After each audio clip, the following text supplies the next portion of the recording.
Hi friends, আজকে আমি সকালে টিফিনের জন্য বানিয়ে নিয়েছি খুব টেস্টি করে একটা খাবার। সেটা হলো পাস্তা, যেটা আমরা বোধহয় অনেকেই খেতে ভালোবাসি।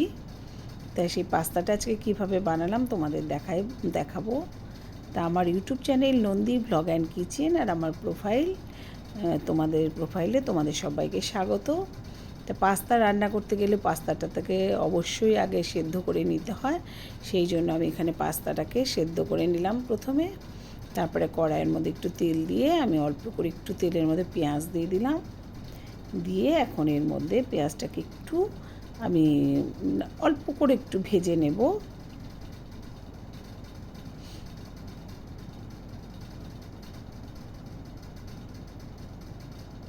তা এখন আমি এখানে দুটো ডিম ফাটিয়ে দিয়ে দেবো। সেটা হচ্ছে ডিমের ভুজিয়া করার জন্য আমি এখানে ডিম দুটো ফাটিয়ে দিচ্ছি।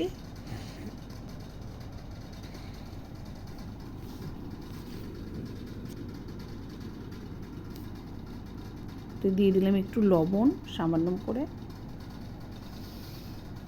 দিয়ে এবার ডিমের ভুজিয়াটাকে আমি খুন্তি দিয়ে নেড়ে নেড়ে ভুজিয়াটা আগে তৈরি করে নামিয়ে নেব।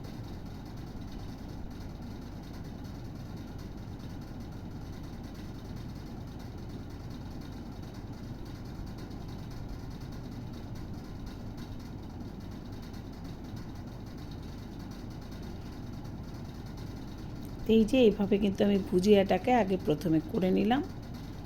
তা ভুজিয়া একদমই রেডি। এখন আমি একটা পাত্রে ভুজিয়াটাকে ঢেলে রাখবো। আর এদিকে এই যে ঝুড়ির মধ্যে আমি জল ছেঁকে নিয়ে তারপরে এখানে ঠান্ডা করতে দিয়েছি পাস্তাটাকে। তারপরে কড়াইয়ের মধ্যে আবারও তেল দিয়ে দিলাম পেঁয়াজ, কুচিয়ে রাখা পেঁয়াজগুলোকে আমি দিয়ে দিলাম এখানে। পেঁয়াজটা আমি একটু ভাজা করে নেব।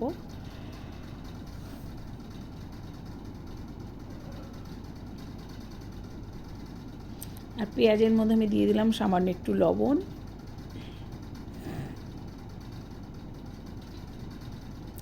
সকালে জলখাবারে চাউমিন, পাস্তা এগুলো খেতে কার ভালো না লাগে, সবারই ভালো লাগে। তবে বানানোটা একটা ব্যাপার, এটাই হচ্ছে ব্যাপার। তা যাই হোক, আমি প্রথমে পেঁয়াজগুলোকে একটু ভালো করে ভেজে নিলাম। এবারে দিয়ে দিলাম যেরকম পরিমাণে আমরা ঝাল খাবো সেই রকম পরিমাণে কাঁচা লঙ্কা। যারা একদম ঝাল খেতে পছন্দ করো না তারা কিন্তু অল্পই লঙ্কা দেবে, আর যারা পছন্দ করো তারা একটু বেশি করে লঙ্কা দেবে। তবে আমার মনে হয় একটু হালকা ঝাল ভালোই লাগে। তবে খুব বেশি ঝাল হলেও আবার ভালো লাগবে না, সকালবেলা এতটা ঝালও আবার ভালো লাগে না। তা মোটামুটি হালকা ঝাল করার জন্য আমি এরকম লঙ্কাটা দিয়ে দিলাম। তা যাই হোক, পেঁয়াজের সঙ্গে কিন্তু লঙ্কাটাও বেশ ভাজা হয়ে গেছে।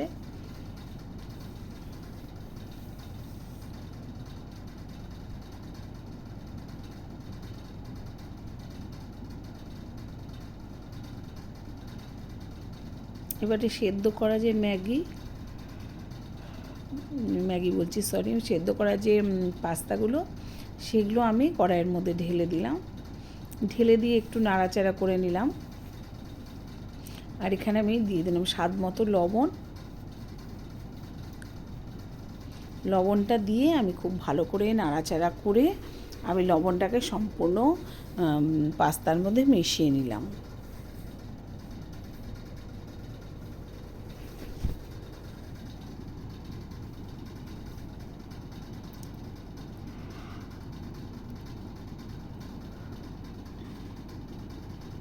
এবার কিছুক্ষণ আমি ভাজা করে নিয়ে তারপরে আমি দিয়ে দিলাম একটু সয়া সসটা দিয়ে আমি একটু নাড়িয়ে নিলাম। এবার আমি দিয়ে দিলাম কিছুটা পরিমাণে টমেটো সস।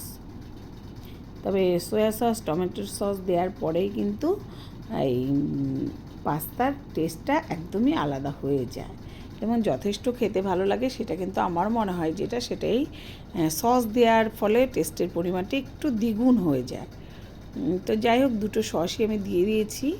দিয়ে আমি এটাকে খুব ভালো করে এখন একটু নাড়াচাড়া করে নেব কিছুক্ষণ ধরে, মানে একটু ধীরে ভাজা করে নেব। আর একটু এবার কেউ যদি মনে করে যে কিনতে পাওয়া যায় যে মশলাটা, যেমন ম্যাগি মশলা টাইপের অনেক কিছু আছে, তারা চাইলে দিতে পারে, কিন্তু আমি এখানে ওগুলো কিছু দেব না। আমি এইভাবেই একটু নাড়াচাড়া করে এখন নামিয়ে নেব।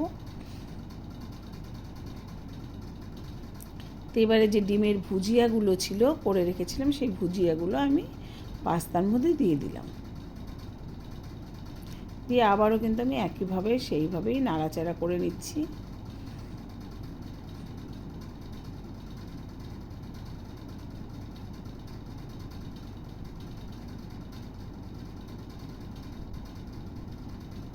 তোমরাও এইভাবে পাস্তা বানিয়ে দেখো ফ্রেন্ডস, আমার মনে হয় তোমাদের সবারই এইভাবে পাস্তা বানালে খেতে ভালো লাগবে। আর সকালের এই টিফিনটা কিন্তু খুবই মুখরোচক একটা টিফিন, এটা অনেকেই ভালোবাসে।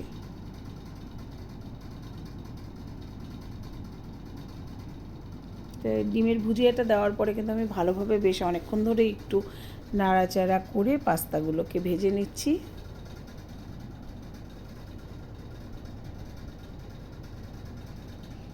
আর এই সময়টা কিন্তু খুব সুন্দর একটা গন্ধ বেরোয়, যেটা খুবই ভালো লাগে।